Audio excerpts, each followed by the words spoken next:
Hi friends, welcome to our channel. ఆడవాళ్ళు అస్సలు చేయకూడని పనులు. భర్త బయటికి వెళ్ళిన వెంటనే తలుపులు వేయరాదు. అలా చేస్తే భర్తకు అంత మంచిది కాదు. ఎందుకంటే భర్త ఎక్కడికైనా వెళ్ళినప్పుడు ఆయనను సంతృప్తిగా సాగనంపాలి. ఇంట్లో నుండి బయటికి బయలుదేరినప్పుడు దగ్గరుండి ఆయనకు కావలసినవి సమకూర్చాలి. అది మన బాధ్యతగా స్వీకరించాలి. తర్వాత ఆయనను మనం నవ్వుతూ వెళ్ళనివ్వాలి. అప్పుడే ఆయనకు సంతోషం, మనకు సంతృప్తిగా ఉంటుంది. ఎవరైనా మన పక్కింటి వాళ్ళు చనిపోతే మనకెందుకులే అని అనుకోరాదు. ఎందుకంటే వాళ్ళు పుట్టెడు దుఃఖంలో ఉంటారు కాబట్టి వారికి కాస్త టీలు, చిన్నపిల్లలకు వీలైతే టిఫిన్లు చేసి ఇస్తే కాస్తైనా వారికి సహాయపడినట్లు ఉంటుంది. ఈ సమయంలో మనం చేసిన సహాయాన్ని వాళ్ళు జీవితాంతం గుర్తించుకుంటారు. మనకు ఏదైనా సమస్యలు వచ్చినప్పుడు వాళ్ళు కూడా మనల్ని ఆదుకుంటారు. కొన్ని కుటుంబాల్లో మనం చూస్తూ ఉంటాం. ఆడవారు ఎప్పుడూ తమ భర్తలను తిడుతూ ఉంటారు. అలా తిట్టడం మంచిది కాదు.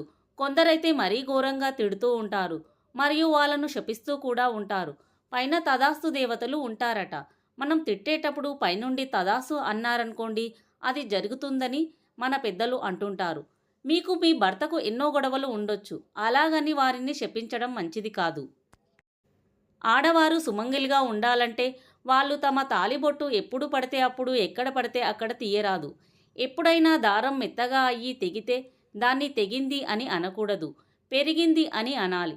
కాలికి మెట్టలు, నుదుటన బొట్టు, చేతులకు గాజులు లేకుండా ఆడవారు ఎప్పుడూ ఉండకూడదు. ఎప్పుడూ కలగా ఉంటే వారి సౌభాగ్యం నిండు నూరేళ్లు చల్లగా ఉంటుంది.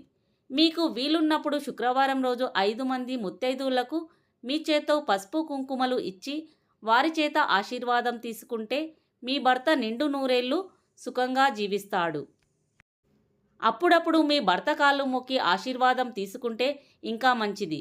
ఇంట్లో స్త్రీలు అందంగా అలంకరించుకొని తిరుగుతుంటే సాక్షాత్తు ఆ లక్ష్మీదేవి మన ఇంట్లో తిరుగుతున్నట్లు ఉంటుంది.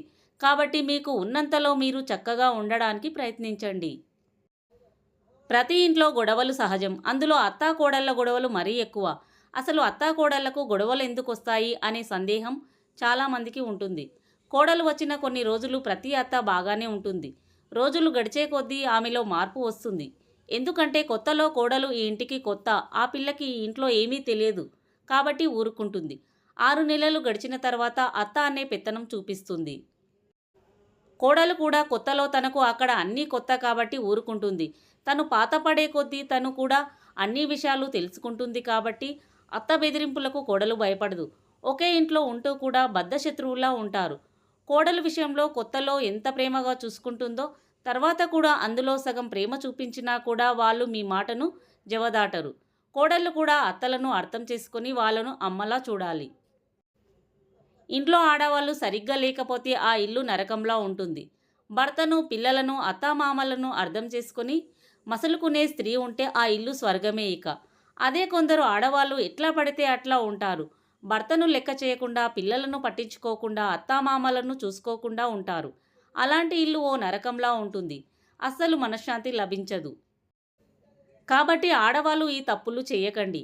ఈ విషయాలేవి మగవారికి తెలియదు కాబట్టి ఆడవారే చూసుకోవాలి. పురుషులు బయటికెళ్ళి సంపాదించడం, ఇంట్లో ఏవైనా వస్తువులు తేవడం వరకు వాళ్లకు తెలుస్తుంది అంతే. కావున స్త్రీలే అన్ని విషయాలు పట్టించుకోవాలి. అప్పుడే ఆ కుటుంబం బాగుంటుంది.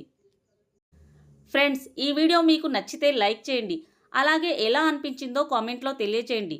కొత్త వారైతే ప్లీజ్ సబ్స్క్రైబ్ చేయండి.